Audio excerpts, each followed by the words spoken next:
হঠাৎ করে নবীজিকে হত্যার জন্য যারা দায়িত্ব পেয়েছিল স্পেশাল ভাবে কুরাইশদের পক্ষ থেকে তিনজন কাফের, তারা এবার দূর থেকে দেখতে পেল ওই তো একাই মোহাম্মদ এক জায়গায়, চলো আমরা তাকে হত্যা করে আসি, এটাই সুযোগ।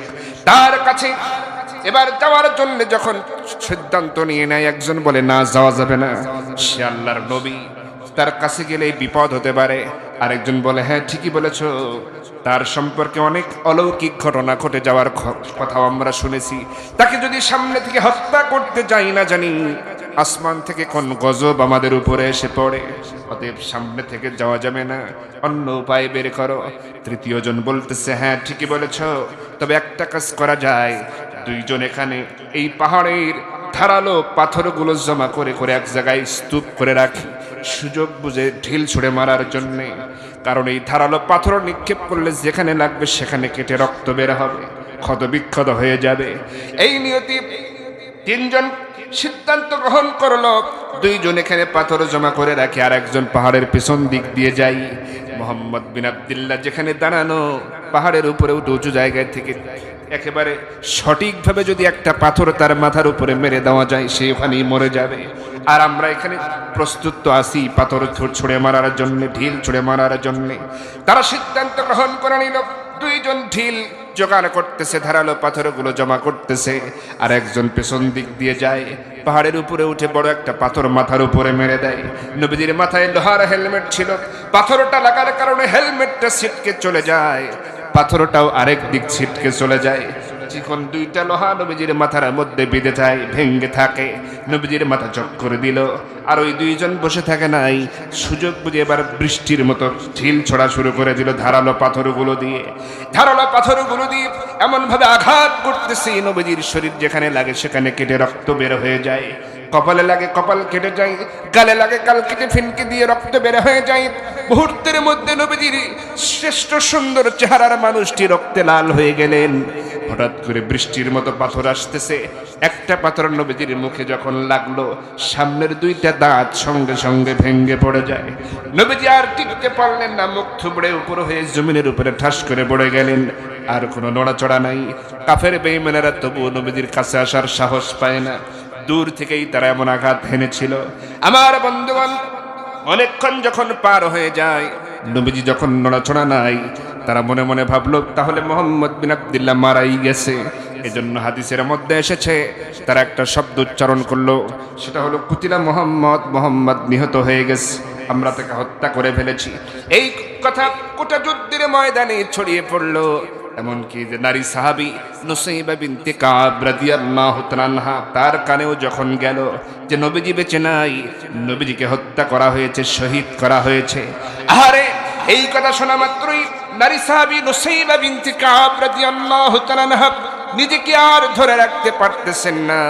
তিনি ভাবতেছেন, আরে যেই যুদ্ধে নবীজি নাই, নবীজিকে শহীদ করা হয়েছে, আমি নুসাইবা সেই ময়দানে তরবারি ধারণ না করে কেমন করে থাকি? আমি কি করব? এই পানি পান করানোর দায়িত্ব পালন করে আমার মুজাহিদ ভাইদেরকে তারা শহীদ করে ফেলতেছে, কুরাইশরা আমার নবীর সাহাবীদেরকে শহীদ করে ফেলতেছে, নবীজিকেও শহীদ করেছে, নবীজিকেও হত্যা করেছে। আমি আর দেরি করতে পারবো না, এই দায়িত্ব সম্ভব হবে না। কি হবে? পানি পান করায় আমিও তরবারি ধারণ করব, লড়াই করব। রাসূল বিনা আমি নুসাইবা দুনিয়ায় বেঁচে থাকতে চাই না। আমার ভাইরা খেয়াল করুন, এই কথা যখন তিনি ভাবতেছেন, সিদ্ধান্ত নিয়ে ফেললেন, হাতের গ্লাসটা তিনি ছুঁড়ে ফেলে দিলেন, পানির জগ, পানির মশকটা তিনি ছিটকে ফেলে দিলেন, একটা তরবারি হাতের মধ্যে নিলেন, দ্রুতগামী একটা ঘোড়ার উপরে লাফ দিয়ে চললেন, ক্ষিপ্র গতিতে ঘোড়াটাকে যুদ্ধের ভিতরে চালায়া দিলেন। ময়দানের ভিতরে তরবারি চালাচ্ছেন, তার তরবারির সামনে কুরাইশ যোদ্ধারা যারাই তার তরবারির সামনে আসে দ্বিখণ্ডিত হয়ে যায়, যারাই আসে দ্বিখণ্ডিত হয়ে যায়। হঠাৎ করে কুরাইশদের ভিতরে কিছু যোদ্ধা ছিল যারা তাকে চিনতে পেরেছে, তারা চিৎকার করে বলতে শুরু করলো, ও কুরাইশ যোদ্ধারা, সাবধান হয়ে যাও, সাবধান হয়ে যাও, কারণ যাকে দেখতেছি, আরে এ তো সাধারণ কোনো মহিলা নয়, সাধারণ কোনো নারী নয়, এ তো সাংঘাতিক নারী, এ তো আব্দুল্লাহ বিন কাবের বোন নুসাইবাকে দেখা যায়, এর সাথে তরবারি ধরে পারা যাবে না। এমন ভাবে তরবারি চালাই, মুহূর্তের মধ্যে চোখের পলকে তরবারি ঘোরায়, তার তরবারি চোখেই দেখা যায় না। সুতরাং জীবন নিয়ে যদি বাঁচতে চাও তাড়াতাড়ি পালিয়ে যাও। এই ঘোষণা যখন চিৎকার করে তারা দিচ্ছে, দুর্বল যোদ্ধা যারা ছিল কুরাইশদের ভিতরে, তারা সবাই পালিয়ে যাওয়া শুরু করলো। শুধু যাদের সাহস বেশি তারাই কেবল তরবারি ধারণ করেছে, কিন্তু নুসাইবার সাথে কেউ পেরে ওঠে না। তিনি একাই সমস্ত কাফেরদের সাথে লড়াই চালিয়ে যাচ্ছেন। ইতিমধ্যে মুজাহিদদের সাহাবীদের 40-50 জনের বেশি শহীদ হয়ে গেছে। আবার নবীজি অনেকক্ষণ ধরে বেহুশ হয়ে আছেন। নবীজি হঠাৎ করে যখন হুঁশ ফিরে এলো, নবীজি ওঠার চেষ্টা করতেছেন, পারেন না। দুইটা কোণের উপর ভর দিয়ে আস্তে করে মাথাটা উঁচু করতে পারলেন, এবং চোখটা বন্ধ ছিল, খোলার চেষ্টা করতেছেন, পারেন না। রক্ত দিয়ে চোখের পাতাগুলো যেন জমাট হয়ে গেছে। অনেক চেষ্টার পরে চোখটা যখন খুললেন, প্রথম শোয়া অবস্থায় প্রথম নজর যখন সামনের দিকে দিলেন, প্রথম নজরেই দেখতে পেলেন নারী সাহাবী নুসাইবা বিনতে কাব কাফেরদের সাথে তরবারি চালাচ্ছে, যুদ্ধ করতেছে। আমার নবীজি দেখতেছেন প্রাণপণে লড়াই করে যাচ্ছে নুসাইবা। হঠাৎ করে নবীজির মনে প্রশ্ন জাগ্রত হলো, আমি তো নুসাইবাকে তাঁবুর সামনে পানি পান করানোর দায়িত্বে রেখেছিলাম, সে কি করে কাফেরদের সাথে তরবারি হাতে লড়াই করে, কারণটা কি? এই প্রশ্ন নবীজির মনে জাগ্রত হলো। জবাবটাও তিনি সাথে সাথে পেয়ে গেলেন। নবীজি ভাবলেন, ও বুঝতে পেরেছি, এই যে আমি এতক্ষণ বেহুশ হয়ে পড়েছিলাম, নিশ্চয়ই কাফের বেঈমানেরা আমার নিহত হওয়ার মিথ্যা গুজব মনে হয় তারা ছড়িয়ে দিয়েছে। আমি বেঁচে নাই, আমি নিহত হয়ে গেছি, এরকম মিথ্যা খবর মনে হয় তারা প্রচার করেছে। আর সেই খবর মনে হয় নুসাইবার কান পর্যন্ত গেছে। নুসাইবা যখন শুনেছে আমি বেঁচে নাই, আমি দুনিয়া থেকে বিদায় হয়ে গেছি, আমাকে হত্যা করা হয়েছে, এই খবর অবশ্যই নুসাইবার কানে গেছে, যার কারণে সে আর সহ্য করতে পারে নাই। নবী হত্যার প্রতিশোধ গ্রহণ করার জন্য, ইসলামকে কায়েম রাখার জন্য এইভাবে করে তরবারি হাতে যুদ্ধ করতেছে। আরে তার তরবারি চালানোর দৃশ্য কতই না সুন্দর, কতই না সুন্দর করে নারী সাহাবী তরবারি চালায়। এমন করে নবীজি যখন বলতেছেন, ভাবতেছেন, হঠাৎ করে কোথা থেকে যেন কয়েকজনের একটা গ্রুপ এসে কুরাইশদের ওই কাফের সৈন্য এসে নুসাইবা রাদিয়াল্লাহু তাআলা আনহাকে ঘিরে ধরলো। এবার তাদের সংখ্যা বেশি হয়ে গেল, চতুর্দিক থেকে আঘাত হানতেছে নুসাইবা রাদিয়াল্লাহু তাআলা আনহাকে। তিনি একাই সমস্ত আঘাতগুলো ফিরিয়ে দেওয়ার চেষ্টা করতেছেন, কিন্তু সম্ভব হচ্ছে না, কারণ একা আর কতগুলো আঘাত ফিরিয়ে দেওয়া যায়? যতগুলো পারতেছেন সম্ভব হচ্ছে ফিরিয়ে দিচ্ছেন, মাঝে মাঝে আঘাতপ্রাপ্ত হচ্ছেন, ক্ষতবিক্ষত হচ্ছেন, তবুও তিনি যুদ্ধ বন্ধ করতেছেন না। তিনি ভাবলেন, আহারে এইভাবে যদি আঘাতপ্রাপ্ত হতে থাকি, আমি প্রয়োজনে শেষ রক্তবিন্দু থাকা পর্যন্ত আঘাত সয়ে যাব, লড়াই চালিয়ে যাব, প্রয়োজনে জীবনটা দিয়ে দেব, শহীদ হয়ে যাব, কিন্তু এই যুদ্ধের ময়দান থেকে আমি নুসাইবা পালিয়ে যাব না। আল্লাহু আকবার! আমার ভাইয়েরা, নারী সাহাবী নুসাইবার ঈমান কি দুর্বল না মজবুত? আমার বন্ধুগণ, তিনি চেষ্টা চালিয়েছেন, আল্লাহ পাকের আয়াতকে অনুসরণ করেছেন, ওয়া জাহাদু বিআমওয়ালিহিম ওয়া আনফুসিহিম, জীবন দিয়া। আমার ভাইয়েরা, নুসাইবা রাদিয়াল্লাহু তাআলা আনহা এবার যখন ক্ষতবিক্ষত হচ্ছেন, নবীজি এবার দেখলেন, আহারে নুসাইবাকে তো তারা শহীদ করে ফেলবে, তাকে তো হত্যা করে ফেলবে, কারণ উপর্যুপরি একের পর এক আঘাত করতেছে চতুর্দিক থেকে। নবীজি আবার তার মনে রক্তক্ষরণ হচ্ছে। আমার নবীজি দুশ্চিন্তাগ্রস্ত হয়ে গেলেন। একে তো যন্ত্রণা, মাথার যন্ত্রণা, দাঁত ভেঙে গেছে সেই যন্ত্রণা, আবার নবীজি দেখতেছেন নুসাইবা এত ভালো ভূমিকা রেখেছে, তাকে তো হত্যাই করে ফেলবে। ওই অবস্থায় নবীজি দুটি হাত আল্লাহর দরবারে তুলে দোয়া করতেছেন, রব্বুল আলামিন, এই মুহূর্তে যে দৃশ্য দেখতেছি, আমার যেই নারী সাহাবী ইসলামের জন্য যেই ভূমিকা পালন করেছে, রব্বুল আলামিন সেই নুসাইবাকে কাফের বেঈমানেরা হত্যার পরিকল্পনা করে আঘাত হানতেছে, শহীদ করে ফেলবে। আমি নবী দোয়া করছি, আয় আল্লাহ, এই নুসাইবাকে তুমি গাজী বানায়া দাও, এই নুসাইবাকে যেন কাফের বেঈমানেরা এই যুদ্ধে শহীদ করতে না পারে। আমার ভাইরা বলেন তো, নবীজির দোয়া মিস না কবুল হবে? সবাই বলেন মিস না কবুল? কবুল হয়ে গেছে। নবীজি আরো দোয়া করলেন, আয় রব্বুল আলামিন, কাফেররা যেন তাকে শহীদ করতে না পারে, যত আঘাত করুক না কেন। শুধু তাই নয়, যখন তার স্বাভাবিক মউত হয়ে যাবে কিয়ামতের ময়দানে নুসাইবা এবং তার পরিবার আমি রাসূলের সঙ্গে এক জান্নাতে থাকার তৌফিক দান করে দিও।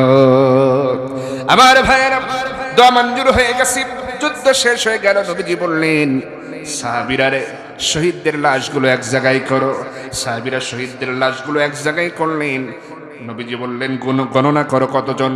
গুনে গুনে দেখা গেল 67 জনের লাশ পাওয়া যায়। কতজনের? কিন্তু নবীজির কাছে জানানো হয়েছে, জিবরাইল এসে জানিয়েছেন, ইয়া রাসূলুল্লাহ, এই যুদ্ধে 70 জন মুজাহিদ শাহাদাত বরণ করেছে। আল্লাহু আকবার।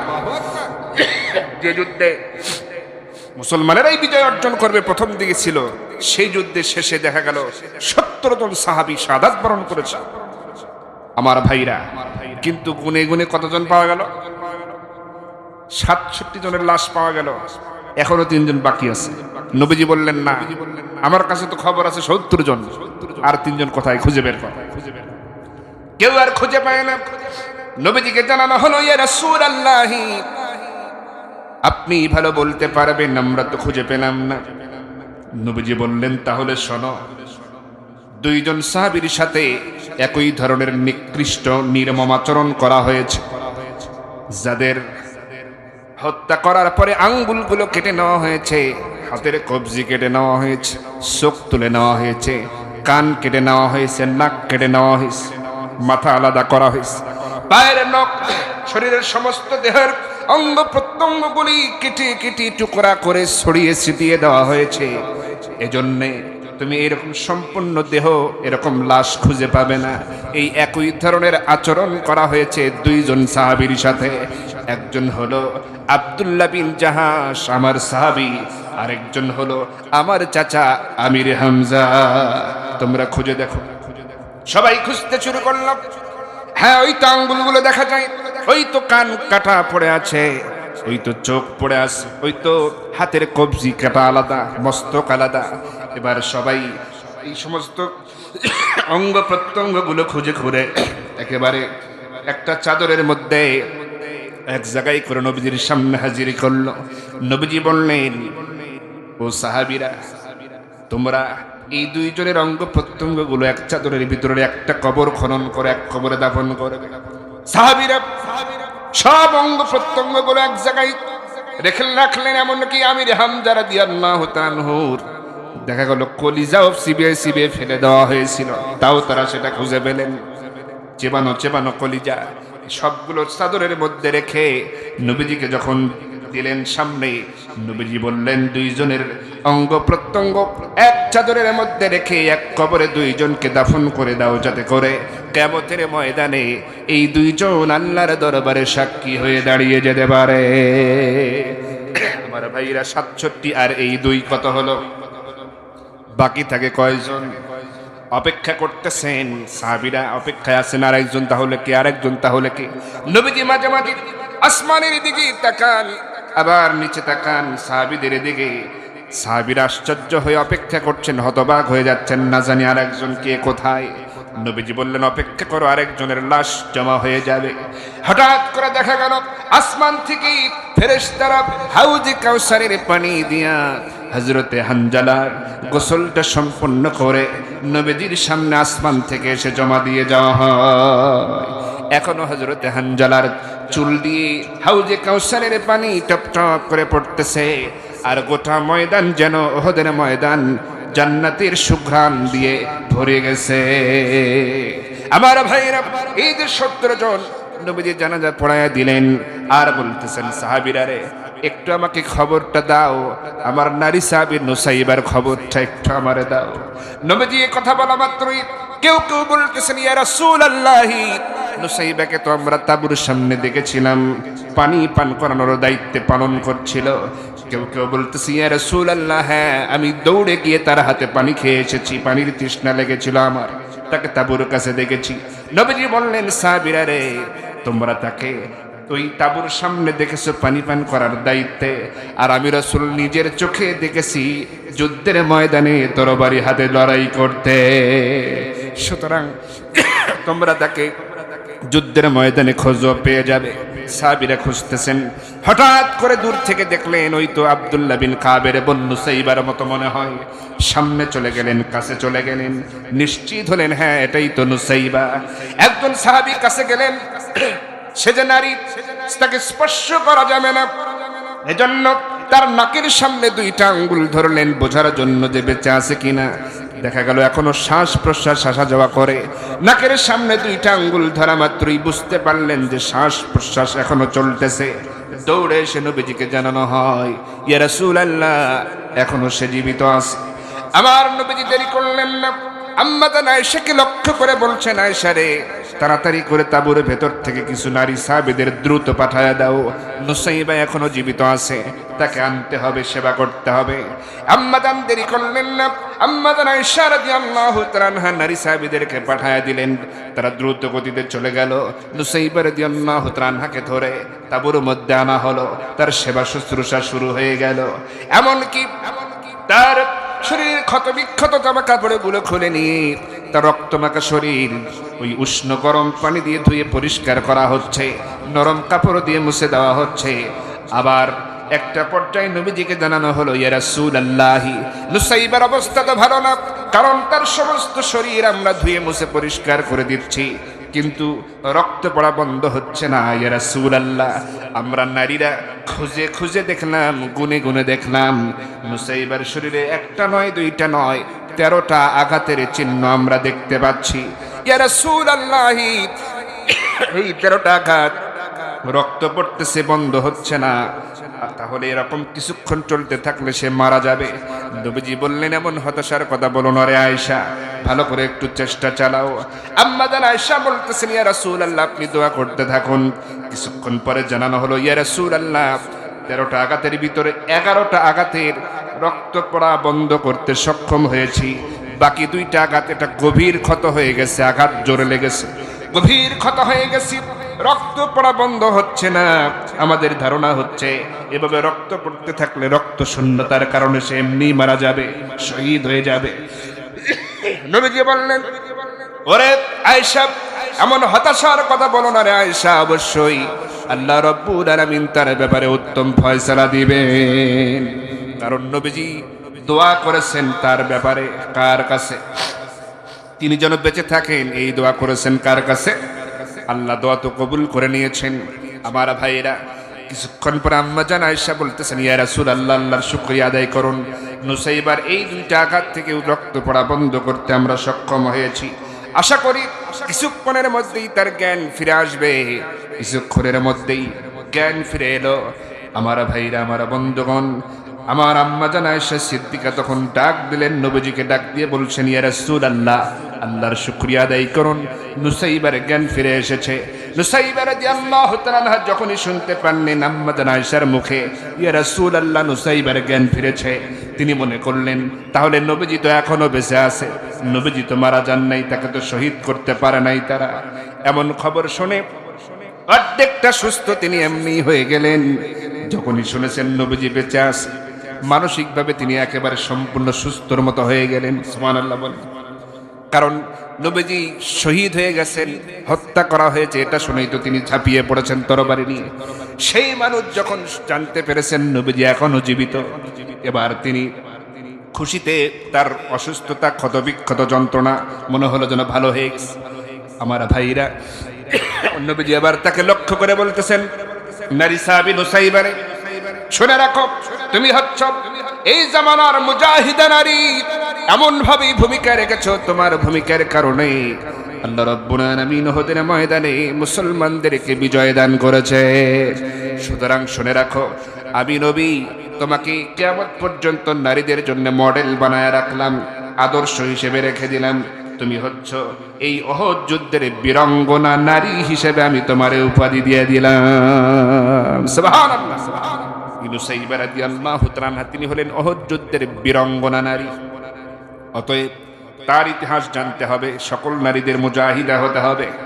আমার ভাইরা, শুধু তাই নয়, তার এই যে 13টা আঘাত, কয়েকদিনের মধ্যে, কিছুদিনের ব্যবধানে 11টা আঘাতের সব ক্ষত এগুলো সেরে গেল। বাকি দুইটা আঘাত গভীর ক্ষত হয়েছিল যেগুলো, এটা এক ধরনের ঘা তৈরি হয়ে যায়। এই ঘা শুকায় যেতে প্রায় 2টা বছর সময় লাগে, এরপরে তিনি সম্পূর্ণ সুস্থ হয়ে যান। সুবহানাল্লাহ। কারণ তার জন্য দোয়া করেছেন বিশ্বনবী মুহাম্মদুর রাসূলুল্লাহ সাল্লাল্লাহু আলাইহি ওয়াসাল্লাম। আমার ভাইরা আসুন,